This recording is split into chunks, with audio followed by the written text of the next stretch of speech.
Good evening, everybody. This is the Middlepage Podcast. I'm Sharita C.W. Dela Cruz, and this is the crew.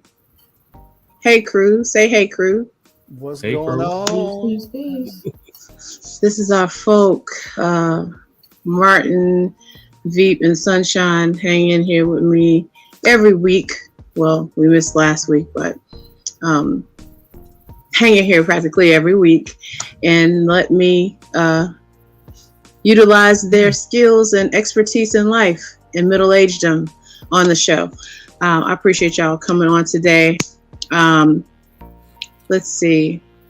Real quick, how's everybody doing? How's everybody feeling? I'm all right. Everybody got some sleep after last week's episode? Everybody getting sleep? No, I didn't get no sleep. You?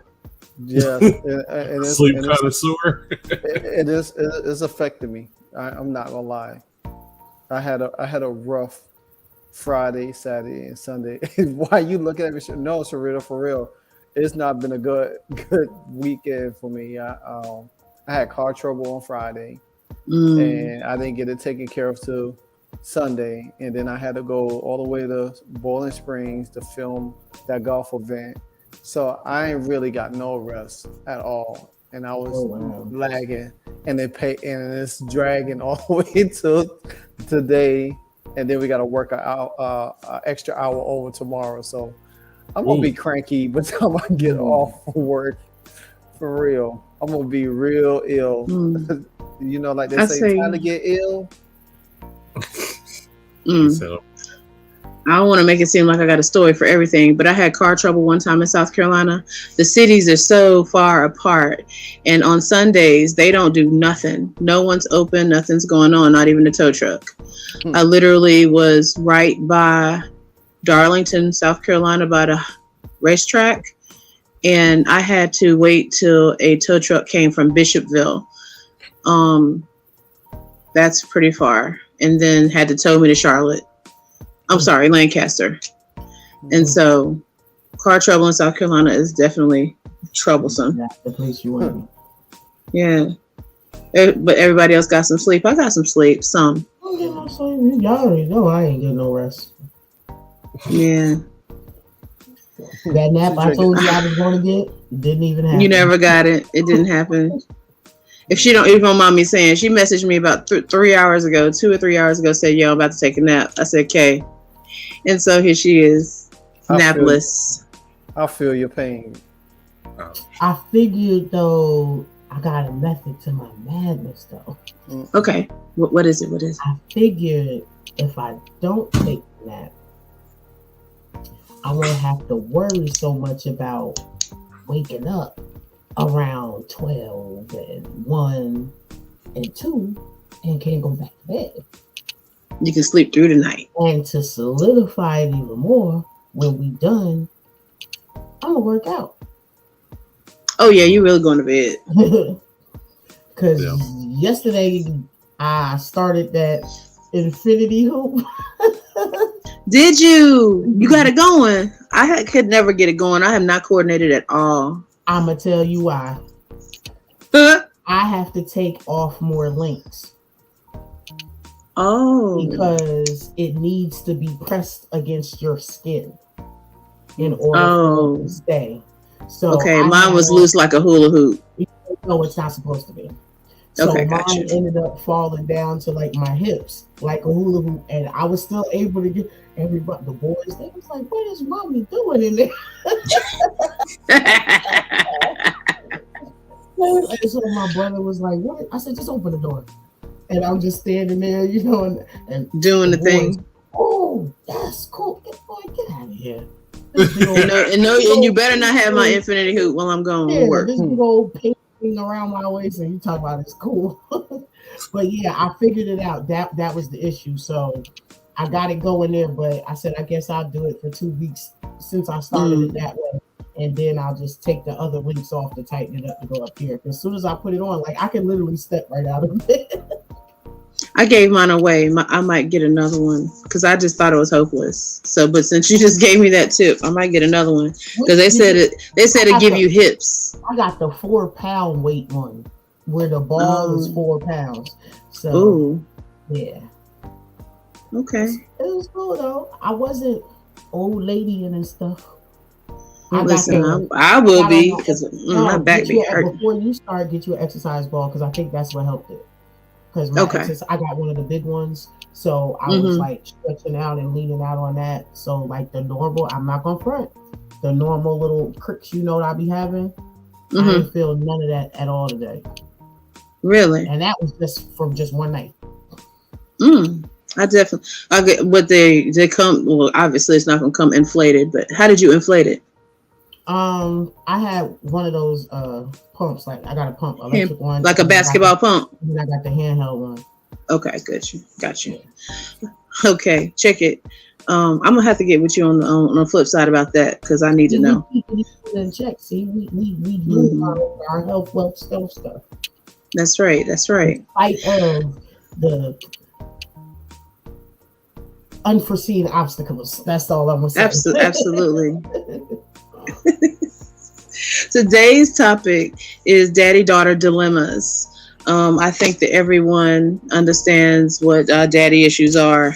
Daddy issues are negative impact from relationships with male figures, specifically fathers,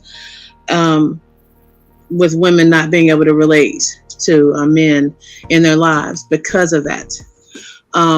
It was important for me to do this because I did have daddy-daughter issues, abandonment issues from my biological father. Like in my mind, I'm like, how could you really just walk away from a kid and let another dude give this kid your name? Like for real, like what kind of man are you, right? And so for a long time, even as a youth, because I found out my biological father was not my father when I was 7. So it was kind of like he was the man that I knew as my father. He passed in 2020. Gave me his last name. My name was Sharita Barrett growing up from birth, and then it became Sharita Williams. He treated me like his own daughter, and I never missed a beat when it came to that. But the feelings still remain about the man who provided the 23 chromosomes, right? And so a lot of the symptoms of daddy-daughter issues I did embody, and of course, I have no qualms. I have been to therapy off and on at different points in my life. And so, those things were addressed in therapy but I always research my topics. And when I was researching this topic, oh gosh, it was like, I'm totally synonymous to all the symptoms that's going on, in regard to daddy-daughter issues. It just really, just recently, I realized that I was 85 to 92% healed from it all, because a lot of times, hey, what's going on, Atal? Healed from it, but I still get those undertones, right? I think we all get undertones from certain things, certain times. That's why we have trigger warnings out here, whatever. Anxious attachment to men, where's he at? What's he doing? Is he coming back? Girl, he went to the store. Afraid of being vulnerable. Using sex to feel loved. Sex was definitely a weapon at one point in my life, for real. Trust issues with men. Choosing unhealthy partners. Trouble setting boundaries with men. Because you inadvertently on the other side be trying to not lose that attachment or lose that bond with that guy. Or hell, let's not even talk about dating. We could just talk about our brothers or our uncles or our male friends, these things can apply. Maybe not sex, but all the other things. Putting your partner on a pedestal, inadvertently, just like giving them the world and not giving yourself anything. And the reasons why this can occur is inconsistent or missing parental figures. I want to ask the men first and foremost. Men, did you witness good father-daughter relationships with your sisters and their fathers, or with your grandfather and your aunts or stuff like that? Did y'all just take about a minute or two? Did y'all experience witnessing good father-daughter relationships to help you with the relationships you have with your daughters? I'll say in my case, no, because it was just me and my brother, Justin. So I didn't, see that daughter to father dynamic. However, I did witness that dilemma between my mom and her dad. And my mom was a lot older when my grandfather had remarried.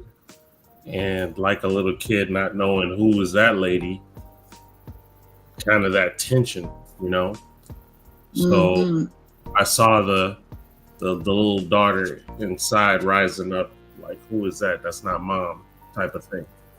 Yeah. But other than that, I didn't get to see much except that, and it was evident. My mom she was really hurt by that situation, but so that's a long story, and I was a lot younger then. Yeah. What about you, Martin? I guess I could say I have not witnessed that, because my mom had a great relationship with her father. As you know, I was born in New York. We was raised in the South. She moved down to take care of him. So she was, out of all of his kids, she was the one that been by his side until he passed away. So she had, and he relied on her. He never really relied on the other kids, because she was there. She took care of him when nobody else was there. I think my sister, kind of, I can't speak on her too much, because it's her story. But as me, the middle brother growing up, me and her biological dad never been around, but we had a stepfather, we had uncles that filled that void, that we look up to. So then when my sister and my cousin, they kind of got into some little trouble, younger. My mom had my sister to go stay with my cousin, and she kind of raised her. So her husband and them, so she had that father figure there in that place, from her original. As for me personally, with my daughters, that bond is strong. I never wanted it to be out of my kid's life. You know what I'm saying? As you know, on Sharita, if you see on my Instagram page, my original Instagram page, I'm always showing love to my daughters. We either take pictures together, we spend a time together. He moved to Greenville for his daughters. Yeah, I moved to Greenville for my daughters. So therefore, me and my daughters, even though I have sons, but me and my daughters is like a clique. We have this bond that is like crazy, because we act just alike. And it's crazy, because when we together, like we was together like 2 weeks ago, we went to see Scream. It's like just watching them in action and how they are, when how it is when you see daughters with their dads, that joy, what I'm saying? And it's like, it makes me proud. Yeah. So, I haven't really seen it that much of that aspect, but just to witness, I think my sister is the exception because she didn't had that, growing up, so, but as for my personal experience, I can't say that because I do have a great bond with my daughter. So. Right. Cool. And so that was the question I was going to ask relative to you guys. How was your relationship with your daughters? And you answered your portion. Troy, how's your relationship with your daughters? Hey, Carla. Hey, Carla. I think my daughter is great.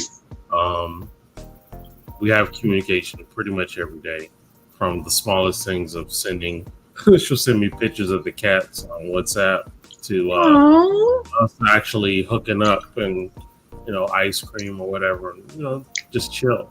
Because going through a divorce, I didn't realize my presence being there meant that much to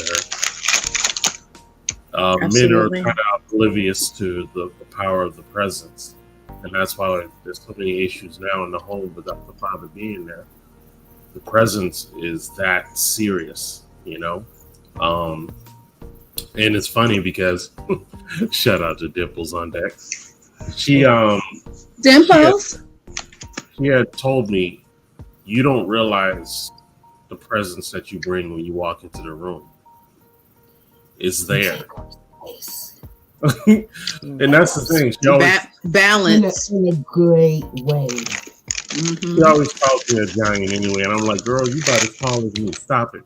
But she says you bring a certain presence into the room, and so I say all that to say that she even told me, Dimples, that has told me, when your daughter calls, reach out if she wants to hang out with you. Be there for her because she's going through the world. Yeah, she's going through this transition without you. So I even talked to my daughter just a little bit. I apologizing that I didn't realize what it meant for her, for me to have those moments that we're together, and I'm cool with that. I don't have a struggle with that. I just realized the importance of it. So we are good, and I'm doing my best to definitely keep that bond strong. And the doors of communication started early, so she doesn't have a problem telling me things, even if it's big or scary, if you will, to share, personal or whatever. She has the liberty to just say it as it is and know that I'm not going to flip out, because I'm like, it's life, babe. You just gotta tell me what's going on so I can help you, because if you don't, I can't help you. I don't know what's up. And we've been good ever since. Well, I tell you, daddies are definitely easier to talk to than mamas, because mamas used to be little girls like us when we had conversation with them or with aunties, and they'd be like, they gonna give you more hell than your father would. That's true. You know what I'm saying? Absolutely. Sunshine, can you speak on the balance that he's talking about? That because you and I both, have experienced certain situations in regard to fathers.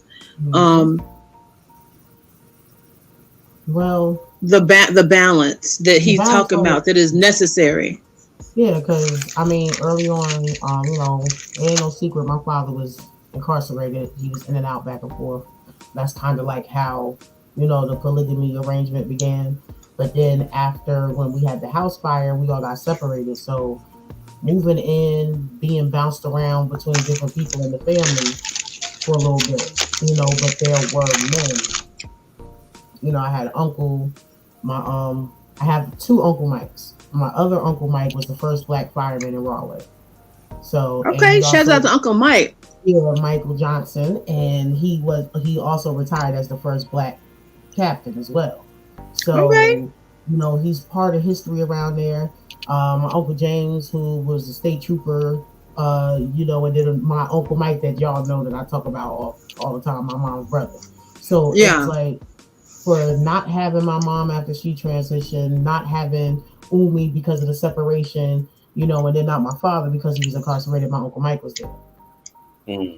So Uncle Mike, I had the open door policy to talk about whatever, you know, with Uncle Mike. I tell Uncle Mike everything. You know, when I say everything. Like anybody that says that they know me, you would know certain names.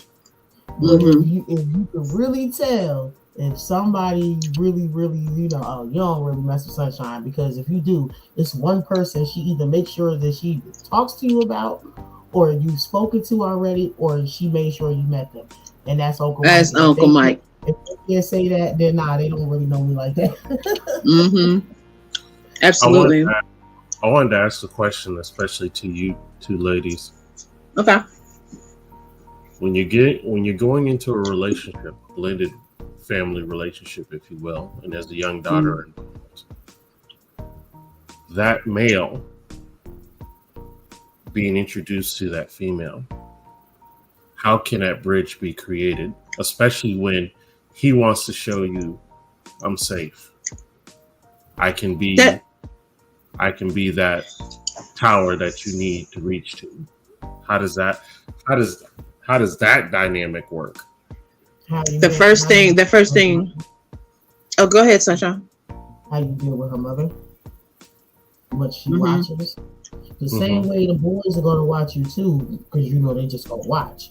But you know, that's from a different perspective. But yeah, she's going to watch, because one, the ideal is girls is daddy's girls. Period. Freud said that the opposite sex child is going to be more mindful of that opposite sex parent. That's why you got mama's boys and daddy's girls. You understand? So you know she's struggling with the fact of the separation, struggling with the fact of not being attached to her dad.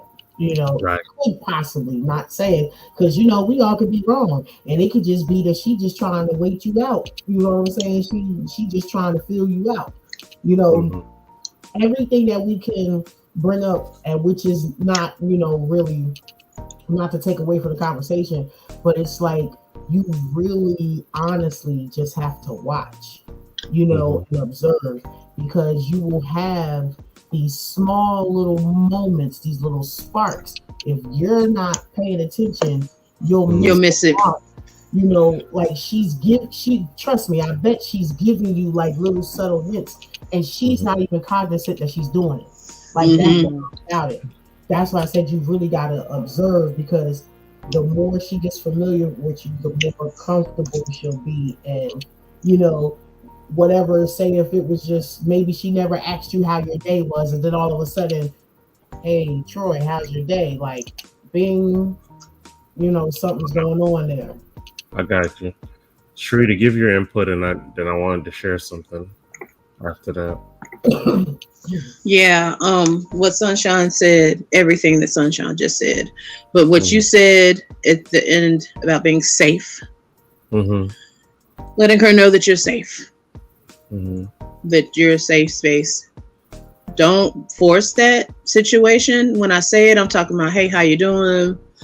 You know, like, would you like a popsicle too? Or and be inclusive. Okay. With the mom, and be like, what do you think everybody wants to do? You know, kind of make vocality on things like that, so the kids hear that they're a part of the process with mom.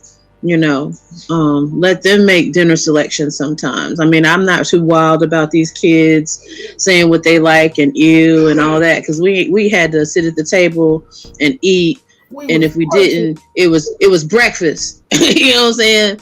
But y'all remember that? But it's called child abuse now, but back then you ate that them Brussels sprouts for breakfast. Lima beans, yeah, no doubt. Yeah. But yeah, ask them what y'all want to eat tonight, or where should we go, or what should we do? What movie should we watch? And you know, of course, with the woman's discretion. Right. Just You'll say, hey, I'm gonna try to warm up to the kids a little bit or whatever. It's like, hey, y'all like this movie? Have y'all, or even stuff like, I don't know, what stuff the kids like? I don't know if she's young. Like, you like Paw Patrol? Oh, that's what's up. I like the dog with the hat on. It's like, oh, me too. You know, you don't know nothing about it, but you're really just trying to be, you know, inclusive. Just trying to be inclusive. Carla said, my big mama said, you're going to eat it or it's going to eat you. I know that's right. That's real talk. I've shared this before. And, you know, when Valentine's Day passed, I kept both of them in mind.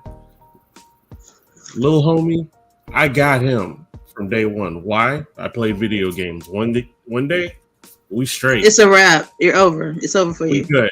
That's my G, you know. The young lady is a little different.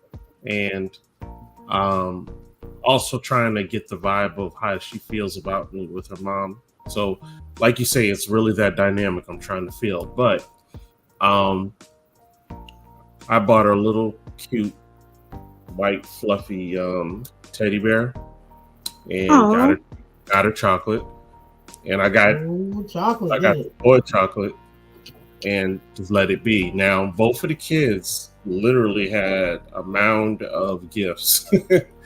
So Dimples was nice enough to explain who gave each gift, including myself. She put it on the table. She said she came back later that evening. It wasn't on the table anymore, so they accepted them. Yeah. So that's wonderful. We just kind of left it at that, but I always acknowledge her every time I see her, but I definitely keep my space until I feel it wants to be warranted, you know? So just that tidbit. That's what's up.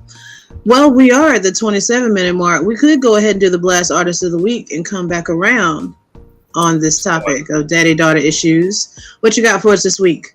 I'm going to tell you, this young man is definitely one of Blast's favorites. His name is True Bars. And True Bars and Nerd Boy have a song that's called Tsunami. So let's check it out. All right.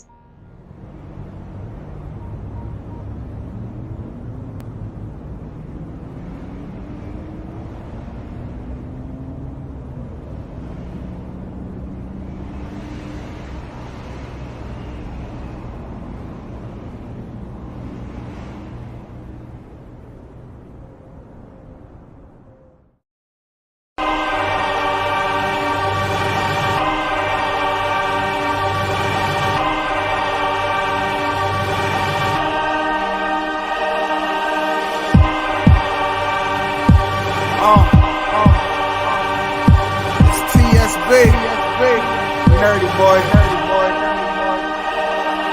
Look, I like to laugh at these niggas, I'm like, ha ha. Tell them what it is, nowadays I'm like, aha. Lot of rappers talking about they make you go bye-bye. How you on your knees praying to the Lord Allah? That's bullshit, nigga. But you niggas tell the truth. You record on laptops, never seen the booth. You still a baby, nigga, never seen a tooth. Talking about you got a babe, what you mean, roof? Yeah, I'm about to get loose like Breezy. Should've never stepped in me, it ain't easy. Niggas know that I'ma go get a no GZ. Never gonna stop till y'all see me on TV. And TSB is that code name. Blow it up with that propane. Smoke weed, no cocaine. All you rappers is so lame. I am that pro man. Spit rad, no flow same. All you think it's a joke. My team ball like Joe Dan Tsunami. At the top, this is us, nigga. And your team is at the bottom of the bus, nigga. Fucking with bars, making music is a must. And thus, you should've stepped up unless you got the guts, nigga. Look, lyricist, not a rapper. I'm zipping them like a zapper. I preach to them like a pastor. Yo, if you had to ask, then I wouldn't put it past you when you're rapping. And if you happen to be mad when I'm rapping a bit faster, then you sadly missed mistaken if you're thinking that was the fastest I could banter. Fashionably lately dapper to the after party, but the ladder of the rapper is starting to look sadder. Better pass the Bacardi to the back of the Cadillac with the sorry little ass trying to prove to somebody that you have it. My nigga, do something. Grab a glass of the volume that is that pick it up a tad and get on it and run a lap of the track after my on. Then run it back and you gotta pass it off like a relay. Replay till it seems straight, then you take it to me. Then we take a team break for at least 3 days, cause we wanna make sure that we ain't tripping if we claiming that the beat bang when I speech laid on the beat plate of the ray. Yo, don't be thanking me, Greg is the one who should be thanked. He knows he is a beat maker, creator, but all of these haters keep hating on the king of these 808 bases. But I bet we make them be dope. Choking on our words, that make me wonder who got me. Local rappers acting like they be riding in the Bugatti.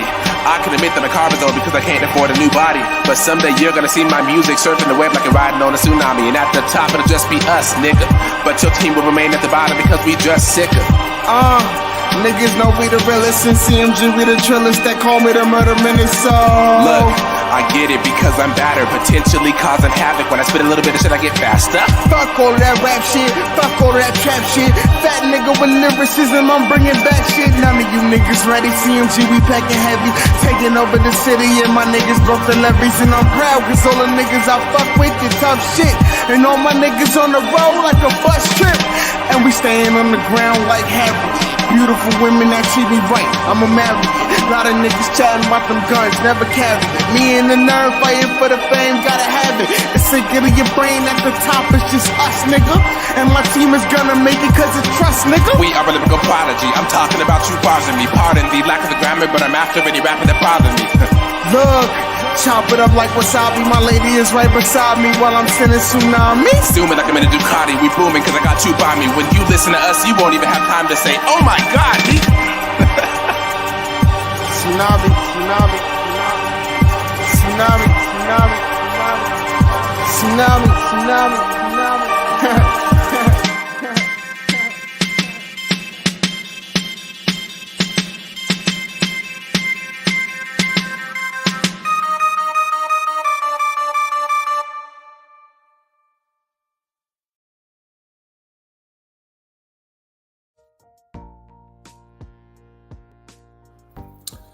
That is my boy True Bars with Nerd Boy, and that was Tsunami. And if you are an independent artist or even an up-and-coming poet or I'll say it backwards, up-and-coming comedian, spoken word poet that would like to get some exposure, you can go to blastmusic247.com and register for free. That is right, blastmusic247.com, changing the industry one artist at a time. Those are my boys representing Arizona. Listen, those guys are lyrically inclined. Oh yeah. He said, fat nigga with lyricism, I'm bringing back shit. I was like, oh boy. You know, but he got bars. They both do. Mm-hmm. Well, I apologize, guys, because when he went to QN, I couldn't hear anything. Okay. So I missed the whole. Well, you can go to Blast and see the video. It was a dope video. So subscribe to Blast, everybody. Make sure you subscribe to Blast, and then we'll lead you to the Middlepage Podcast and to Shine Vibrations and to Carla's Concoction and more. Indeed. So back into this groove about daddy-daughter issues. I noticed, you know, growing up generationally that with my family that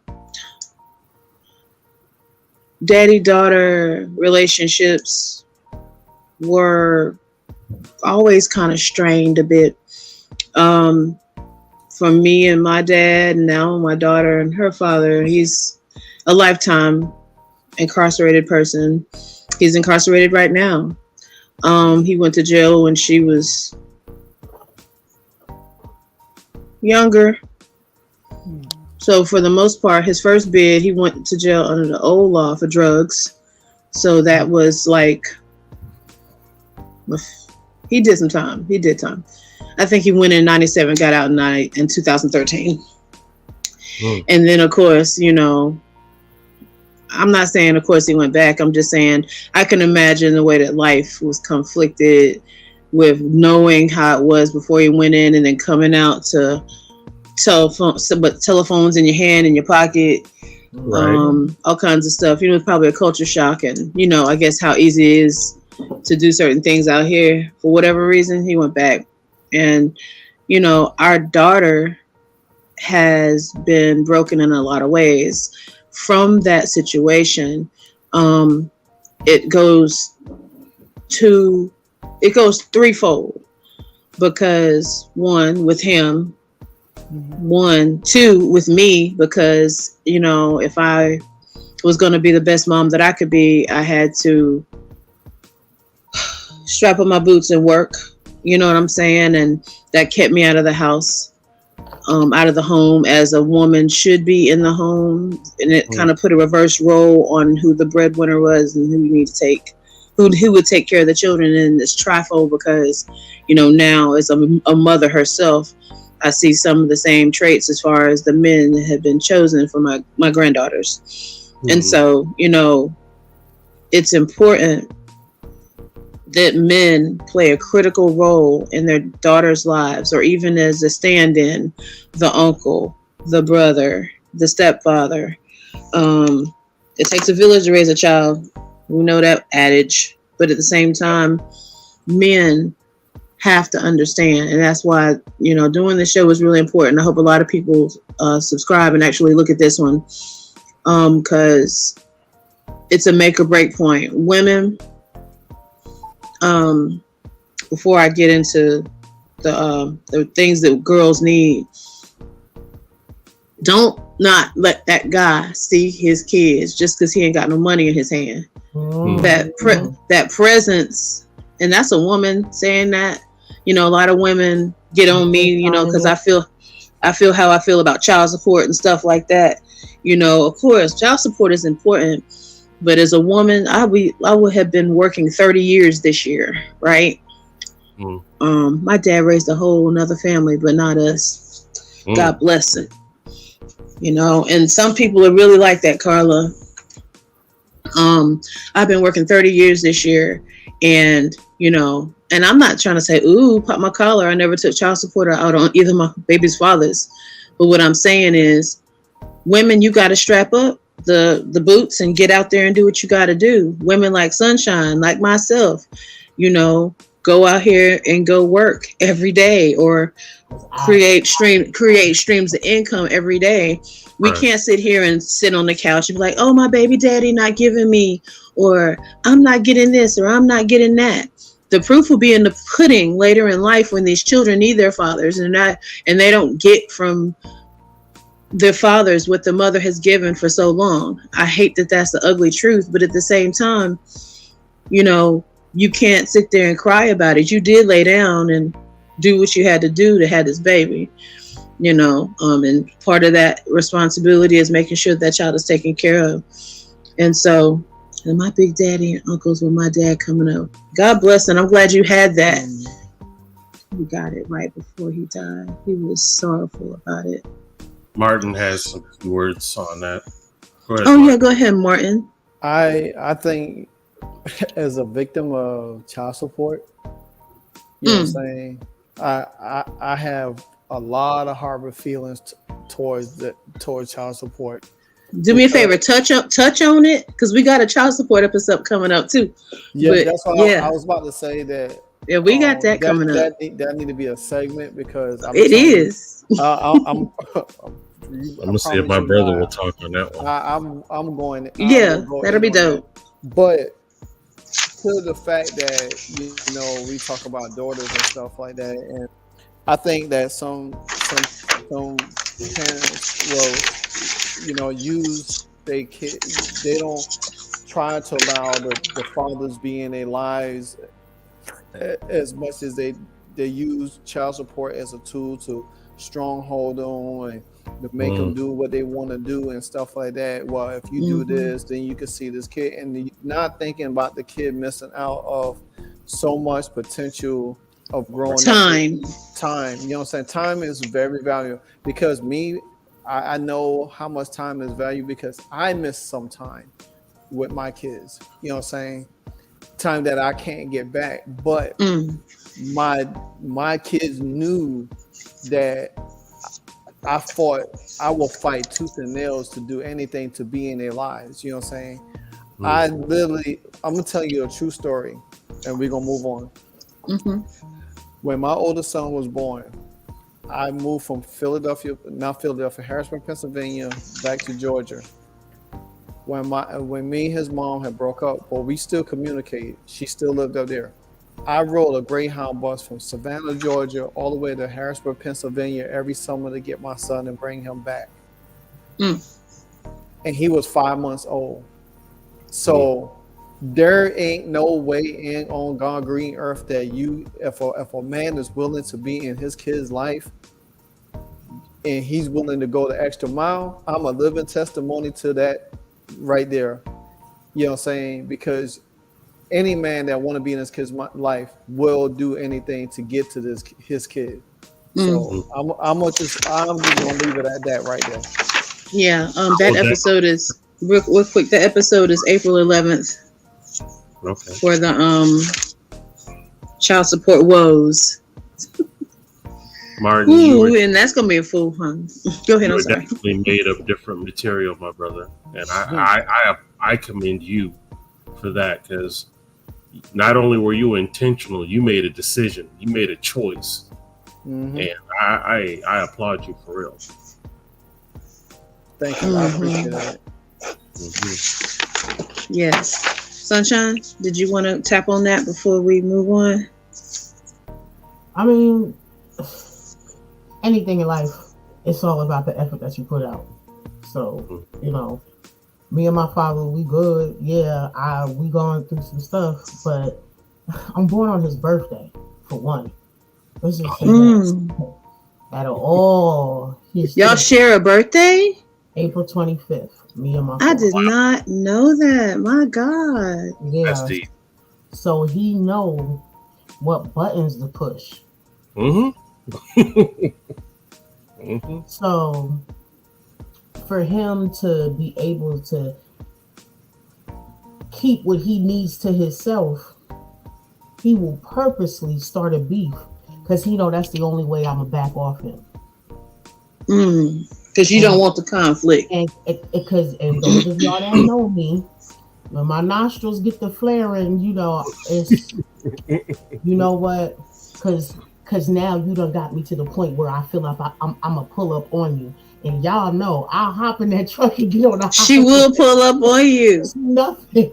Pull up on me. For real. Pull up on me. I'm sorry. Go ahead. No, I was gonna read it because I saw it because that's some of what I was gonna say. Yeah, let's read it. Somebody read it. I can't see. Your daughters asked for her dad because he's not present. I agree with you, Sharita, that the focus should be to allow the father to be involved in the kids' lives and not focus on the money. Kudos to you, Martin. Not every man goes the extra mile.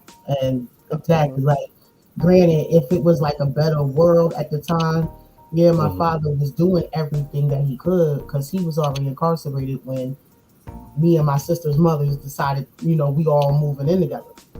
When he came home, like I got a poem that really breaks it down. Like they told him, get out there and do what you've been doing. He was a butcher by trade, but them hands was also good for other people too. Yeah, so, multiple streams of income.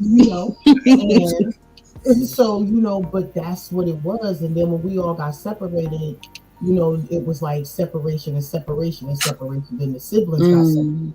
So, that's like a whole different dynamic that got involved. But once my father found where I was, like he reached out. Like any shortcoming on his part, he made sure one thing, he investigated to find where all of us was and made sure that we knew each other. He got word that I was dating some guy that was on 8th Avenue in Roselle.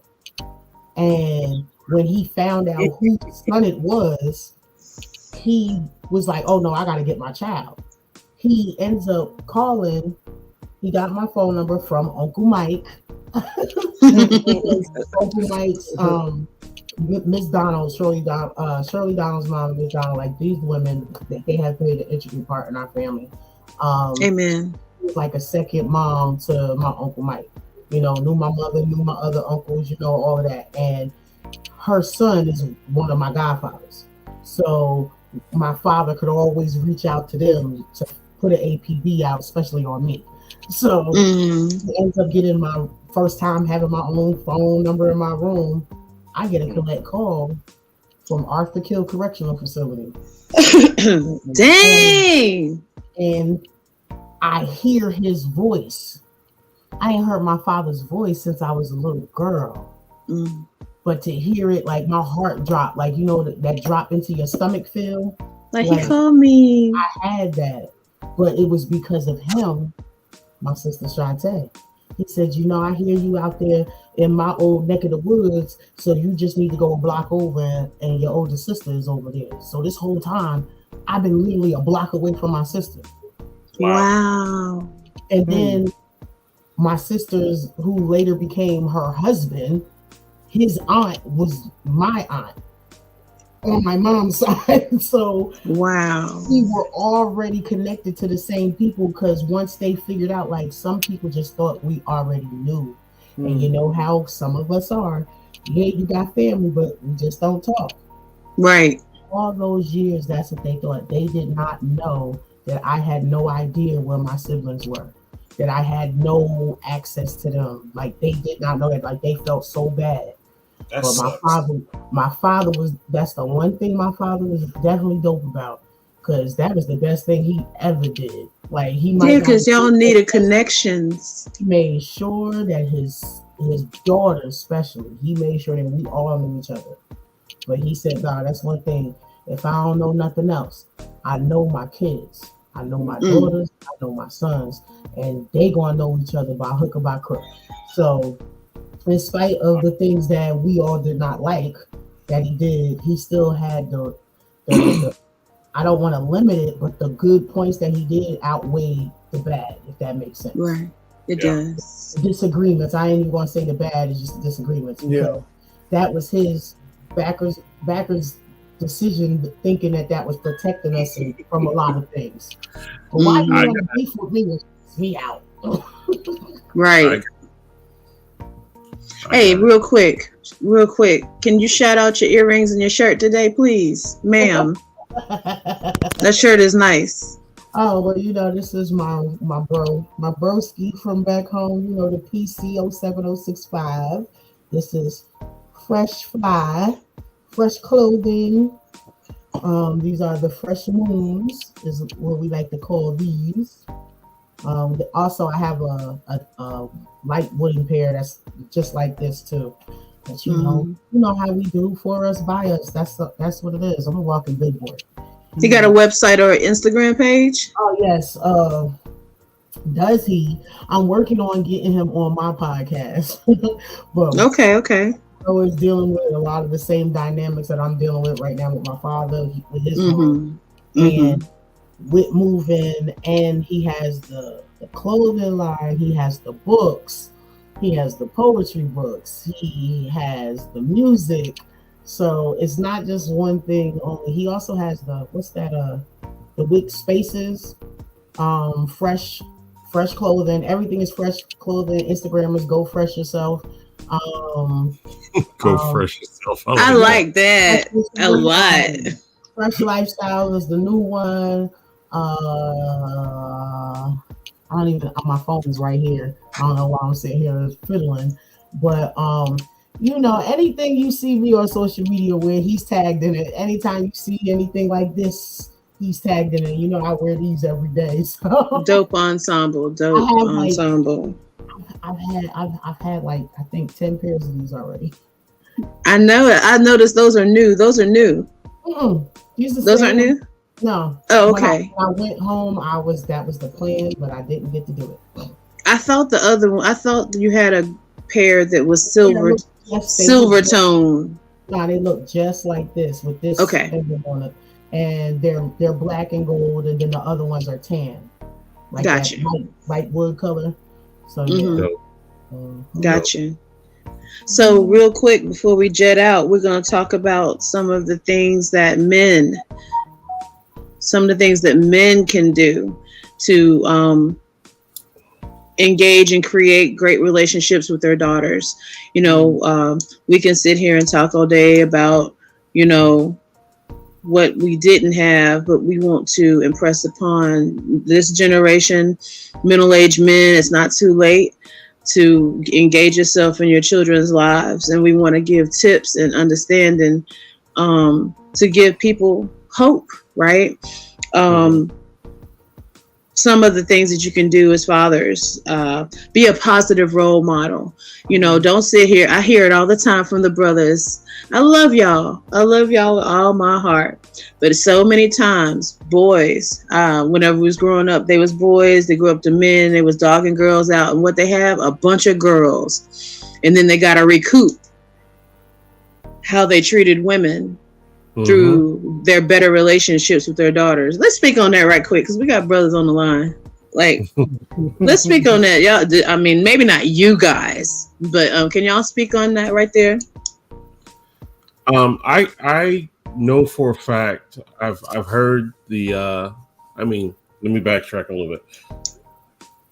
The way I was raised is the opposite sex is a gentler part of the human being. So you treat them differently. So I've always had, and plus I was raised by my mom.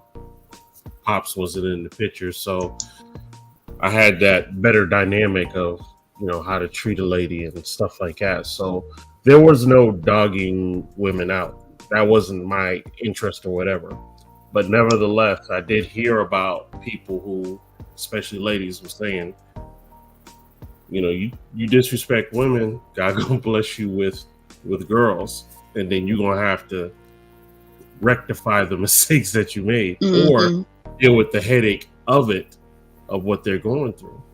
And when you have a relationship with your daughter, and I know Martin will back me up on this, you ready to knock every ninja that would disrespect your child.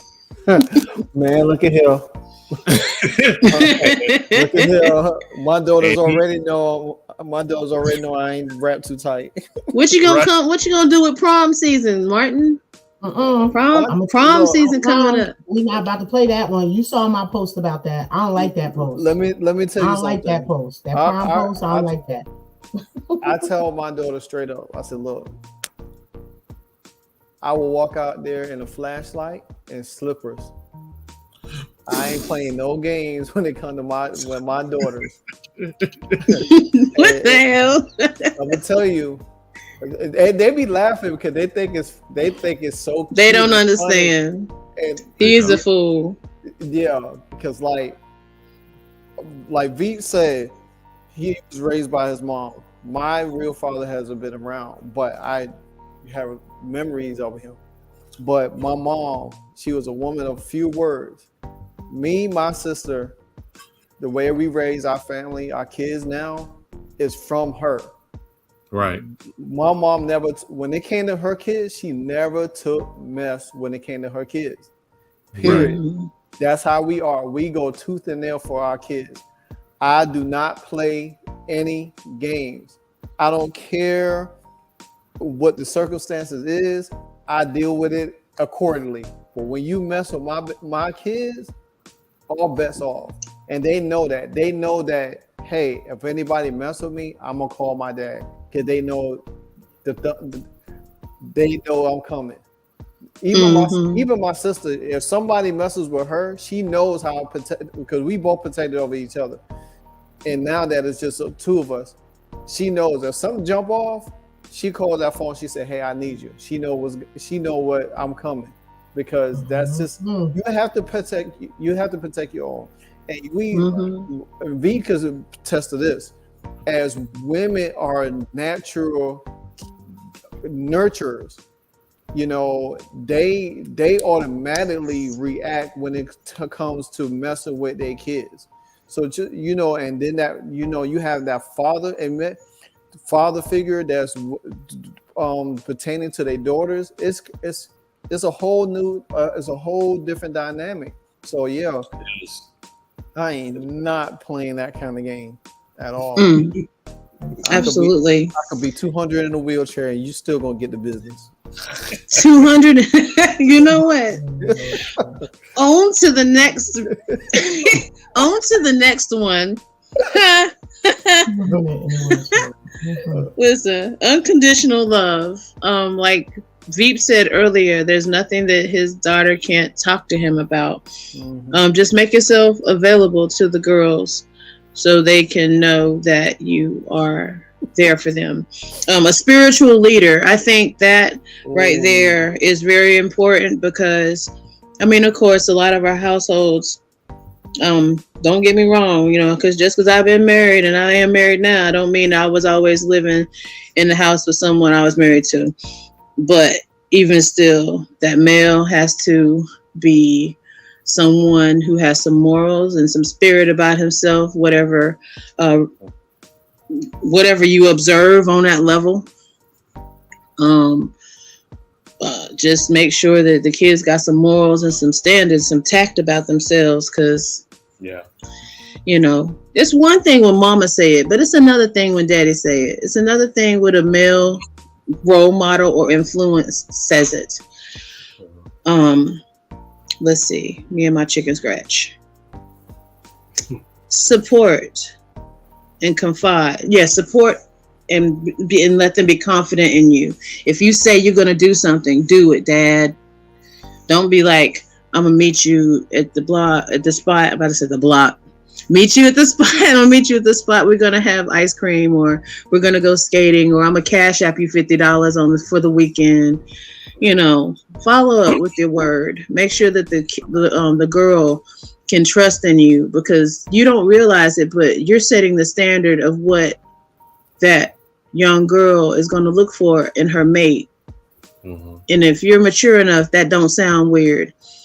How else is she going to know what to look for? There it is.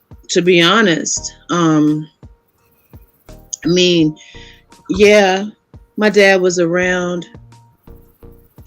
but at the same time, I was still feeling abandonment issues, and I was looking for love in all the wrong places, and I sure found that. So Tupac was talking about Shorty need a thug and thug passion, and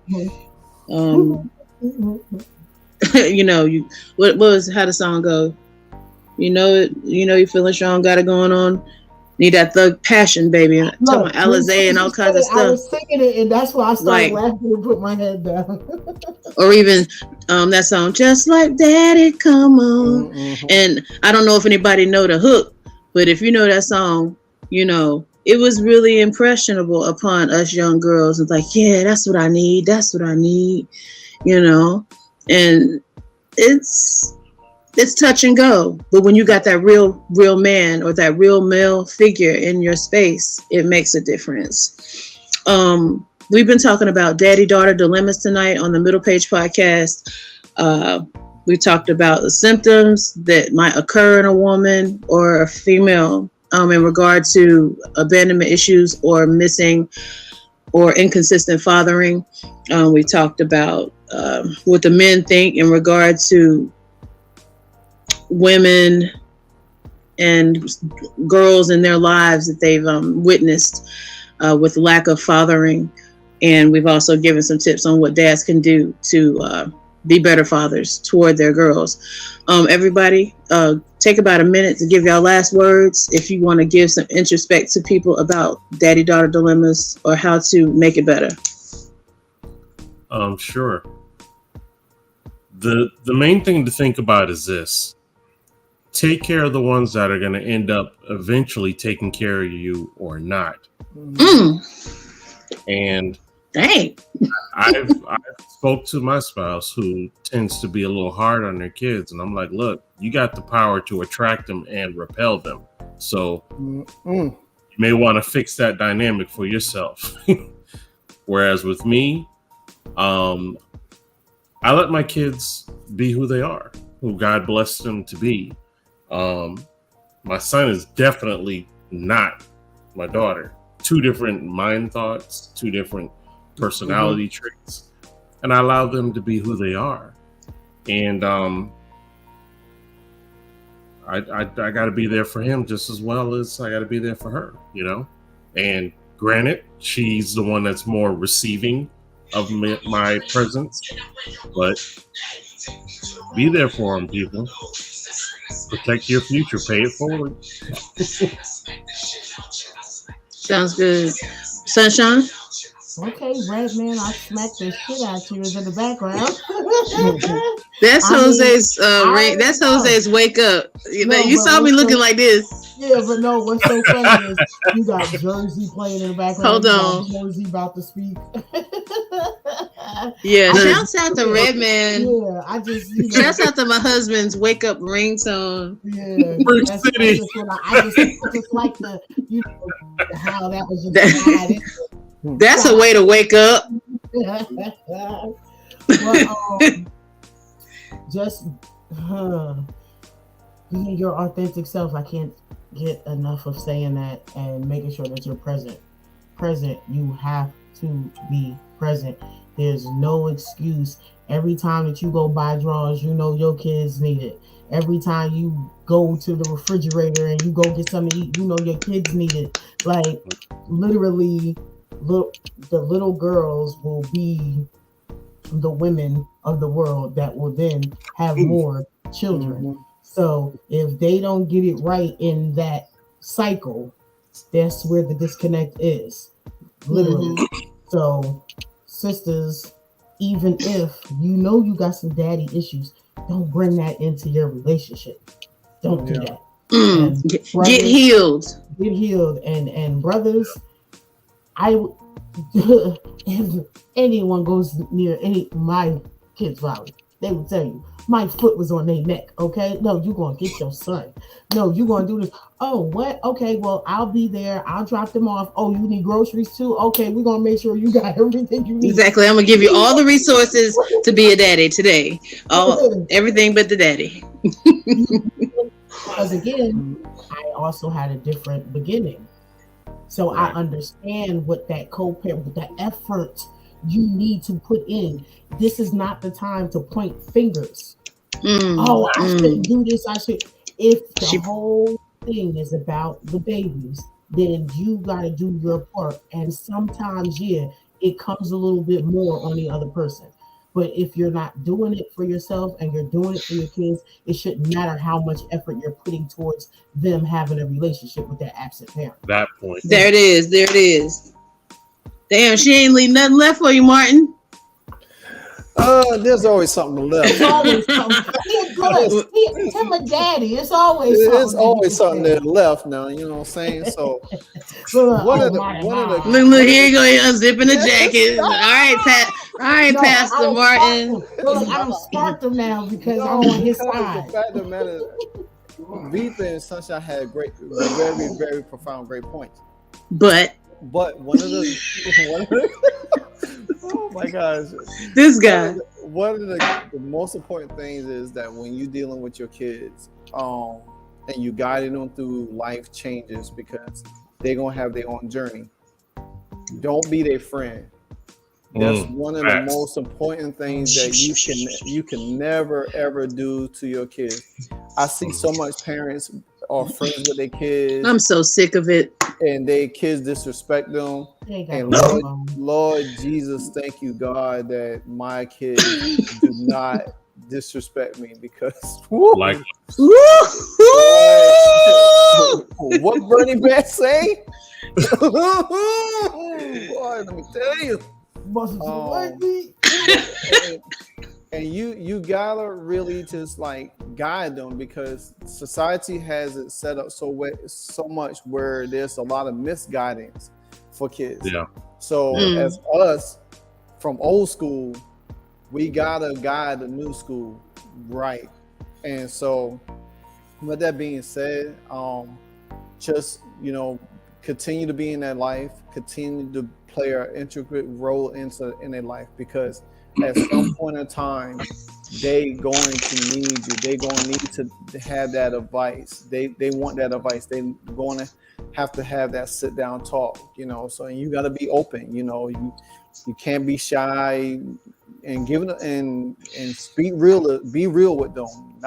Don't be fake with them. Be real with them. Just tell them, hey, if you messing up, say, hey, you're effing up. You know what I'm saying? You know, get it right. You know, but you know, when they need that love and that nourishment, you give them a big hug. Say, hey, everything gonna be all right because I'm here for you.